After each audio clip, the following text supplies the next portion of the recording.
Non veg பிரியாணிக்கே tough கொடுக்கும் இந்த தேங்காய் பாலில் செய்கிற பிரியாணி. ஒரு கடாயில் ஆயில் சேர்த்துக்கலாம், 1 ஸ்பூன் நெய் சேர்த்துக்கலாம். இப்போ பட்டை, கிராம்பு, ஏலக்காய், சோம்பு சேர்த்து ஃப்ரை ஆனதும் கட் பண்ணி வச்சிருந்த வெங்காயத்தை ஆட் பண்ணி லைட் ப்ரௌனிஸாக வதக்கிக்கலாம். இப்போ 4 to 5 பச்சை மிளகாய் சேர்த்துக்கலாம்.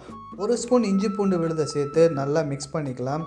இந்த டைமில் உடச்சி வச்சிருந்த முந்திரியை ஆட் பண்ணி ஃப்ரை பண்ணிக்கிட்டு கொத்தமல்லி, புதினாவை ஆட் பண்ணி அதையும் சேர்த்து நல்லா ஃப்ரை பண்ணுவோம். கட் பண்ணி வச்சுருந்த தக்காளியை ஆட் பண்ணி மீடியமாக ஃப்ரை பண்ணிக்குவோம். இப்போ தேவையான அளவு சால்ட்டை ஆட் பண்ணிக்கலாம். இப்போ அரைச்சி வச்சுருந்த தேங்காய் பாலையும் ஆட் பண்ணிக்கலாம். இந்த டைமில் 1 ஸ்பூன் பிரியாணி மசாலாவை ஆட் பண்ணி கலந்து விட்டுக்கலாம். தேங்காய் பால் லைட்டாக கொதிக்கும் போதே ஊற வச்ச அரிசியை ஆட் பண்ணி கடைசியாக 1/2 ஸ்பூன் ஜீரகத்தை சேர்த்து குக்கர் மூடி போட்டு இறக்கணும்னா கமன்னு தேங்காய் பால் பிரியாணி ரெடி ஆகிடுச்சு. நீங்களும் வீட்டில் செஞ்சு பார்த்துட்டு உங்களுடைய கருத்துக்களை கமெண்ட்ஸில் சொல்லுங்கள். நெக்ஸ்ட் வீடியோவில் பார்ப்போம். Tata, bye bye.